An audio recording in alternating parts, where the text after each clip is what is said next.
everyone, it's Sam here, and today CraftStash have launched their new Small Numbers Galore. So if you remember a few months ago now, we had the Numbers Galore, which is these ones here. So these are your large, big dies. You can see they will make the whole card size for you, and they're all your milestone birthdays. They've now brought out the smaller sizes. Now, when I saw that they were small, I was expecting, I don't know, something like this, but they're actually still a really good size.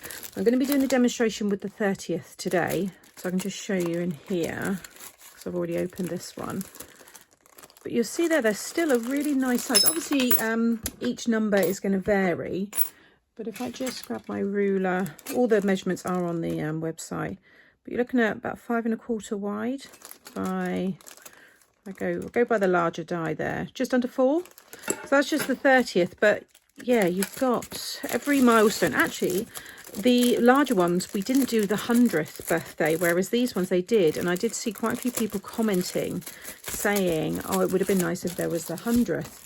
So you do have that here. So again, let me just show you the size and see if it's similar. See, the more numbers you have, it is going to be slightly different in size. That one, it's just under 6 by about 2 3/4. But like I said, check the measurements on the listings. You'll see them all. But you've got from your 18th all the way then up to your 100th. So I'll just show you each one so you can see on the fronts, because they've all got a different set of stamps, like little icons to go with them. So in the blues are all what's in a die, and then all of the black and the grey there are your stamps. So that's your 18th. Your 21st, 30th, like I said, that's the one I'm using today, 40th, 50th, 60th, like the car there, 70th. These are going to really coordinate nicely with the larger ones, because you can obviously mix your stamped elements, because, you know, someone who's celebrating their 100th might love, you know, cars, for example. So you'll see just on some of these ones, you know, you can definitely mix and match across the two here, because there's a different image of a car on that one. So yeah, check out the Numbers Galore, which are those large ones, and then these are the new Small Numbers Galore. So I'm going to use the Perfect Colours 12 8x8 paper pad. So you just got these lovely bright colours here, and I've already gone ahead and cut the 30. You can see again there just how big these are. Now I've also used the white foam sheets. This is the adhesive, and I've cut it again, so I've got this big sticker, because I just wanted to add a little bit of dimension to this one. So I'm just going to take the backing off, and then I'm going to start from this side, and I'm just going to carefully lay that over the top. It should just all fall into place. I need to just, the thinner pieces, just kind of bring them up so they all line up. There we go. And then I can just take the backing off of the other side, like so. And then I've cut the outline die in this holographic card. Move this out of the way so it's a bit easier for you to see what I'm doing. And you just want to make sure you've got a nice even border. Again, just maybe guide these ones in so a little bit thinner. There we go. So now we've got this lovely topper. I think these would make great cake toppers. Pop a little cocktail stick or something behind there, build up more around it. That's, yeah, I get asked to make a lot of cake toppers, so I think I'll be using these ones. Okay, so we've got the topper ready, and I've also cut these pieces here, so I'm just going to stick that one on top in a moment, and that's going to then then be stuck probably there. Okay, so I'm going to make what's known as a Dutch fold card.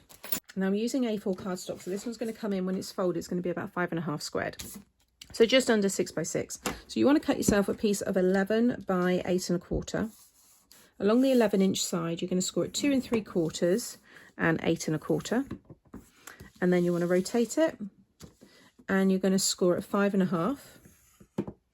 And now you also want to score it 2 3/4, but just down to the first score line. Then flip it and score it 2 3/4 again down to that first score line. Flip it back and then just go over that so it's back in the right kind of direction, that score line. Okay, That's all the scoring. So if you just want to fold and burnish the main score line, so the score lines that go right through the card. Okay, so you'll have this piece that folds down and these two pieces that fold in. Okay, so you want to have it so that you've got 3 squares down each side, this rectangle piece at the top, and then your large 5.5 squared square in the middle here. We're going to remove the outer 2 squares from each side. So if I just grab my pen, we're going to remove this one, this one, this one, and this one. Cut along, I'm cutting away the score line. These are those 2 3/4 score lines that we just partially scored. I'm just going to come right the way down, and then I'm going to come down from the top here, and again I'm removing all of the score line just so you've got a nice clean edge. And then just repeat that again on this side. So again, just going to remove all of that score line, and then again cut all the way down. So you can get rid of those pieces. If you haven't drawn on them, then you could obviously use them for something else.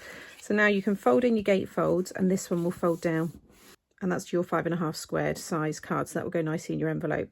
So this will display like so, and then you've got this piece that hangs down, and that's what we're going to attach this big number on, and it will rest itself. Once there's weight on that, it will rest itself on the doors, and you get this really cool looking card. So before I stick all that down, I want to create my own pattern paper using the stamps in the set here. So I've got myself, this is the card again from that pack, and I just want to cover all of this space here. I want enough that's going to be able to cut down to cover these 2 areas and up here as well. So I'm just going to stamp all over here, and I'm going to stamp these stamps here, just all randomly. So the candle, the 30th, the butterfly, the happy birthday, the time to celebrate. I'm just going to literally jumble them all up and stamp them all over that area.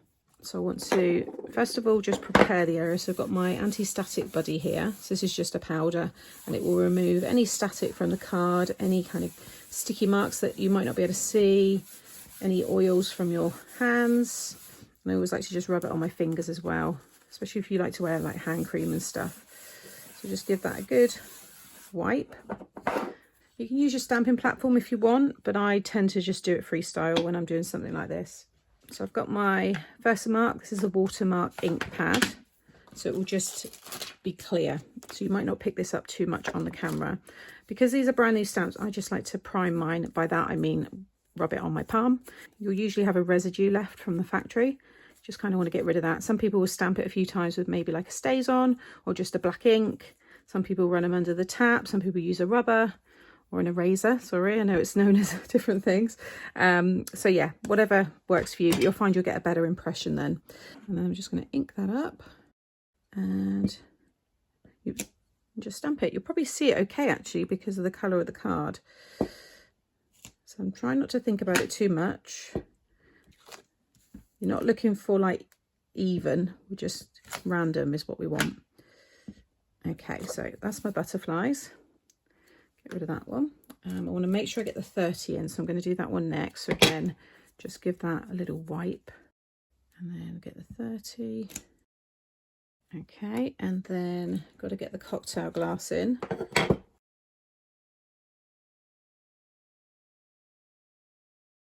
So I'm going to come down here, so this one can come off the page. One there, we'll do one right through the middle. I think that's going to fit in there just right. Perfect. I think we'll have another one up here again. Doesn't matter if it's coming off the page. I think that's good. Might do a little bit down there, because I don't know what bits I'm going to be cutting. So, and then the candle. Now this is, because it's a thin stamp, it will fit into all of those little areas quite easily. So we'll just do a little bit at the bottom there. We can get one right down through the middle there. Another one just there. I think I'm going to get another one of the 30 and pop that one up here. And I can have the candle again. And then I'm going to use the happy and the birthday separately. What other ones have we got? Let's celebrate today. Fabulous at. We'll do happy in there. Okay, and then birthday. Okay, I think that's enough. You could go in with some even smaller stamps. Maybe you've got some little flowers or stars and fill all of that extra space. In fact, again, I always say that. I say and then I do. Let's just see if there is a little star in one of the other sets. Oh yeah, the 18th. I'm going to take the star from there. So next I'm going to use a clear embossing powder. I was going to use silver, but I thought actually I quite like just the subtleness of that. So what this will do is it will keep this kind of dark pinky colour on that lighter pink cardstock. It would also look nice white embossing powder as well, but we're going to use clear today. I'm just going to tip this over the whole piece, and I'm pretty pleased with that coverage. That looks really, really cool. So now I'm going to get my heat tool nice and warm. So I just heat it up for about 15 seconds and then I'll blast that with the heat so it all melts.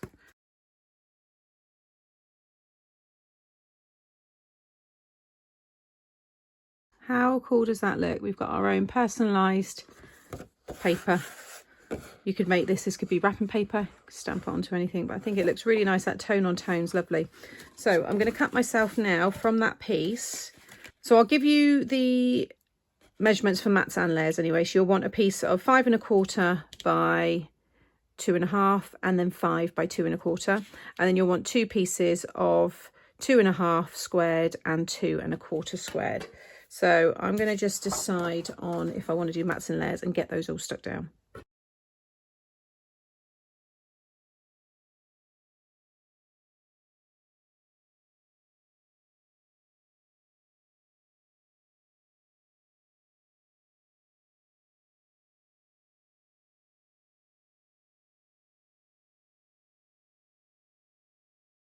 Okay, so you would have just seen me stick all of those layers down. I've also cut myself this piece here to go inside the card, because you might find the front's going to be quite heavy and weighted and the back's a little bit, you know, flimsy.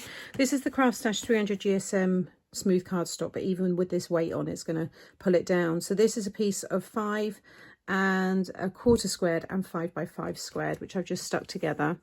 Again, using those same colours from that pack.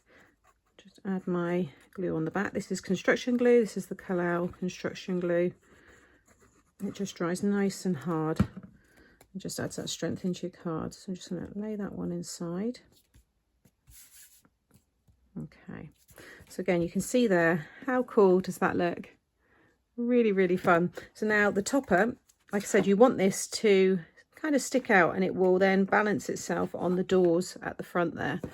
So I think when I close the card, I want it to be right kind of in the middle.